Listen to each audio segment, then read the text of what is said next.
Te has referido en otras ocasiones a que los cuentos se descuelgan como monos sobre vos, mientras que las novelas sí responden a una organización mucho más meticulosa. En tu caso faltaría, creo, sumarle a esos ejercicios tus pasos a la poesía, a lo poético. Quisiera dejar de lado, por supuesto, la rigidez de las etiquetas y que comentaras esos traslados de una modalidad a otra. Son traslados de los que yo no tengo demasiada conciencia, afortunadamente, porque eso me da a mí mismo una porosidad personal frente a lo que hago. Me ha sucedido muchas veces sentarme a la máquina, yo escribo en general a máquina, con la vaga idea de un cuento, de la que solo se me daba una primera frase o algunas palabras que hacía pasar a la máquina un poco para ver luego visualmente cuál era mi propia reacción.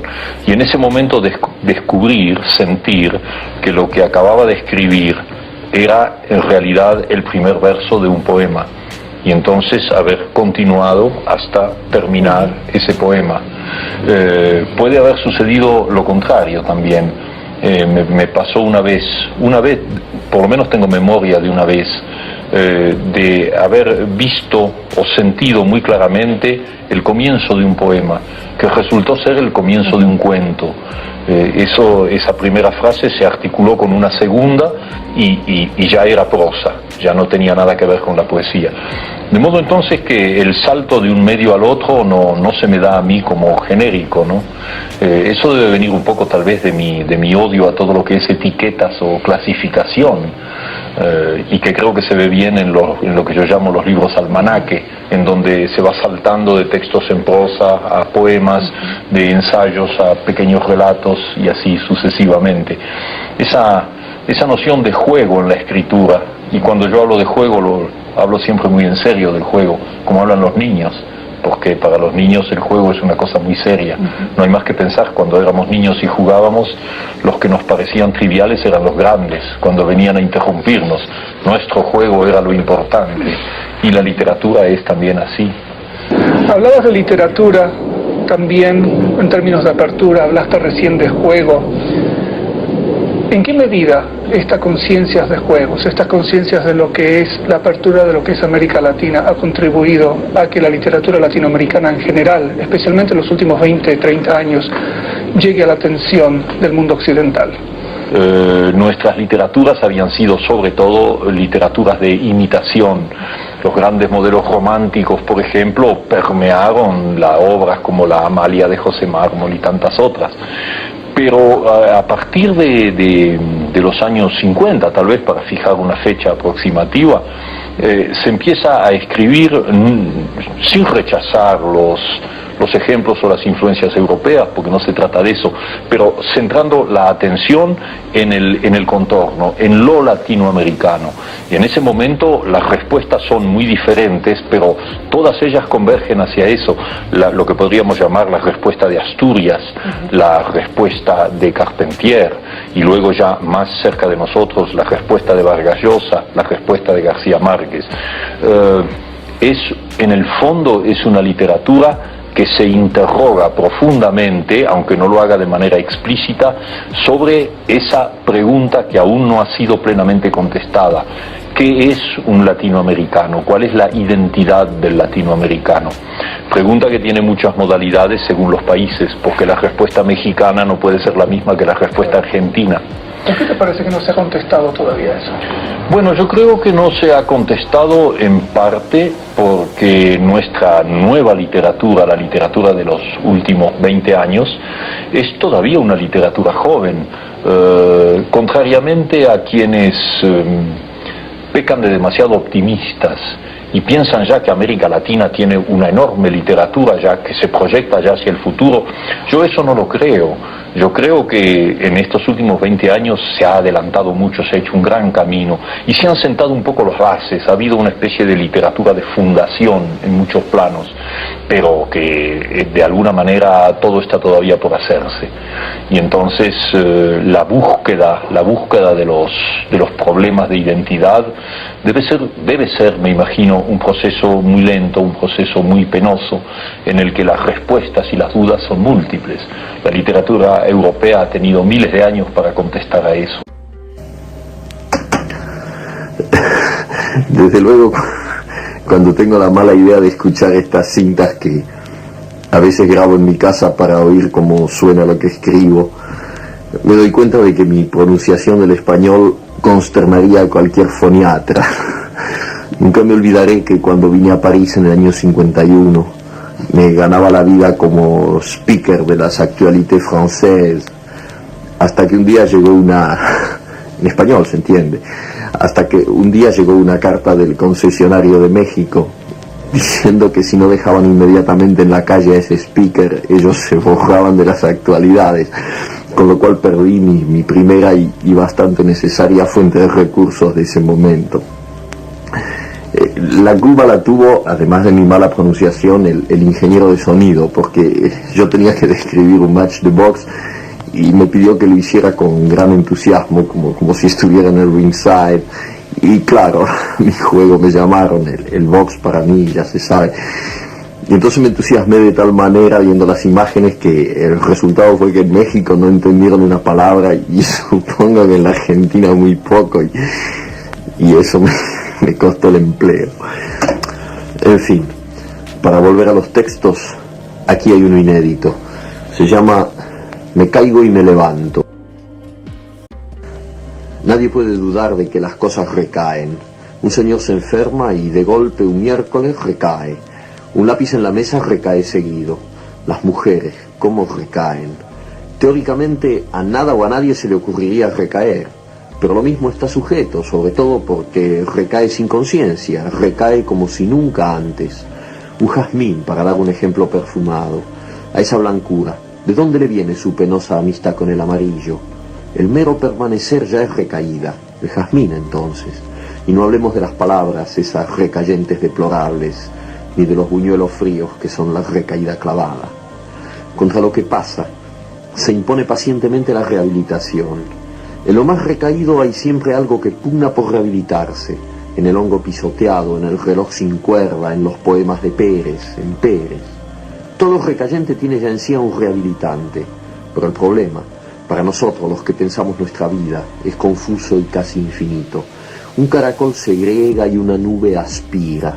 Seguramente recaerán, pero una compensación ajena a ellos los rehabilita, los hace treparse poco a poco a lo mejor de sí mismos antes de la recaída inevitable. Pero nosotros, tía, ¿cómo haremos? ¿Cómo nos daremos cuenta de que hemos recaído si por la mañana estamos tan bien, tan café con leche, y no podemos medir hasta dónde hemos recaído en el sueño o en la ducha? Y si sospechamos lo recadente de nuestro estado, ¿cómo nos rehabilitaremos? Hay quienes recaen al llegar a la cima de una montaña, al terminar su obra maestra, al afeitarse sin un solo tajito. No toda recaída va de arriba abajo, porque arriba y abajo no quieren decir gran cosa cuando ya no se sabe dónde se está. Probablemente Ícaro creía tocar el cielo cuando se hundió en el mar epónimo y Dios te libre de una zambullida tan mal preparada. Tía, ¿cómo nos rehabilitaremos? Hay quien ha sostenido que la rehabilitación solo es posible alterándose, pero olvidó que toda recaída es una desalteración, una vuelta al barro de la culpa. En efecto, somos lo más que somos porque nos alteramos. Salimos del barro en busca de la felicidad y la conciencia y los pies limpios. Un recayente es entonces un desalterante, de donde se sigue que nadie se rehabilita sin alterarse.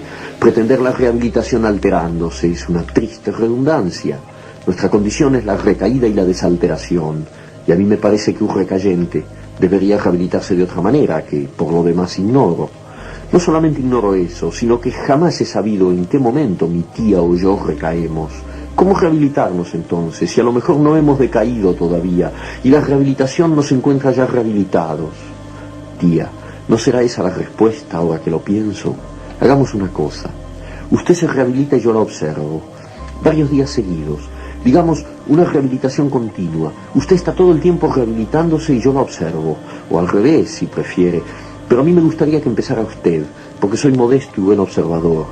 De esa manera, si yo recaigo en los intervalos de mi rehabilitación, mientras que usted no le da tiempo a la recaída y se rehabilita como en un cine continuado, al cabo de poco nuestra diferencia será enorme. Usted estará tan por encima que dará gusto. Entonces, yo sabré que el sistema ha funcionado y empezaré a rehabilitarme furiosamente. Pondré el despertador a las 3 de la mañana, suspenderé mi vida conyugal y las demás recaídas que conozco, para que solo queden las que no conozco. Y a lo mejor, poco a poco, un día estaremos otra vez juntos, tía, y será tan hermoso decir, ahora nos vamos al centro y nos compramos un helado, el mío todo de frutilla, y el de usted con chocolate y un bizcochito.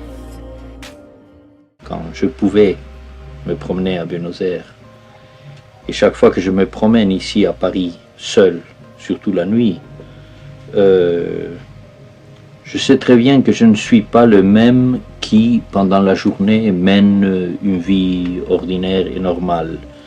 Je ne veux pas faire du romantisme bon marché, je ne veux pas parler d'état second.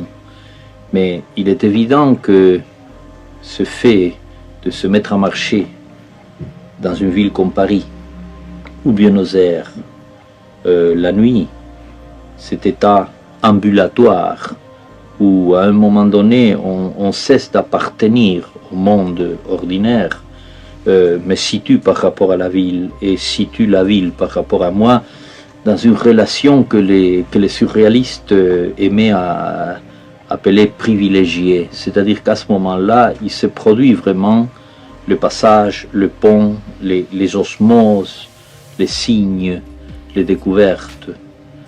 Et tout ce qui finalement a donné une grande partie de ce que j'ai écrit comme roman ou comme nouvelle. Marcher dans Paris, et c'est pour ça que je qualifiais Paris de ville mythique, marcher dans Paris signifie avancer vers moi. Mais c'est impossible de le dire avec des paroles, des mots, ça. C'est-à-dire que dans cet état où j'avance un peu perdu dans une distraction qui me fait regarder des affiches, des enseignes de bistrot, des gens qui passent, et établir tout le temps de relations qui composent des phrases, de bribes de pensée, de sentiments. Tout ça crée un système de constellation mentale et surtout de constellation sentimentale qui détermine un langage que je ne peux pas exprimer par les mots, par les paroles. C'est à ce moment-là où il y a à Paris, par exemple, des lieux qui ont été toujours privilégiés pour moi. Je pourrais vous citer un, le premier qui me vient dans la mémoire. Là, tout près d'ici, au Pont Neuf, à côté de la statue d'Henri IV, il y a un réverbère dans le fond, là où on descend pour prendre les bateaux-mouches. La nuit, à minuit, quand il n'y a personne, ce coin-là, solitaire, c'est absolument pour moi un tableau de Paul Delvaux. Et il y a le sentiment du mystère qu'il y a dans les tableaux de Paul Delvaux, cette imminence d'une chose qui peut paraître, qui peut se manifester et qui vous met dans une situation qui n'a plus rien à voir avec les catégories logiques et les événements ordinaires. Je pourrais aussi vous parler du métro à Paris. Le métro a été toujours pour moi un lieu de passage où il me suffit de descendre dans le métro pour entrer dans une catégorie logique tout à fait différente, ou des catégories logiques. Mon sentiment du temps change. D'ailleurs, dans une nouvelle, L'homme à l'affût, il y a un personnage qui découvre que le temps est complètement différent quand on est dans le métro que quand on est en surface. Et il peut même le prouver logiquement. Ça, c'est un sentiment, une expérience que moi j'ai au moins une fois tous les 15 jours. C'est-à-dire brusquement découvrir que dans certains états de distraction dans le métro, on a le sentiment qu'on peut habiter dans un temps qui n'a aucun rapport avec le temps qui existe en surface quand on sortira une fois de plus dans la rue. Et il y a aussi les galeries couvertes,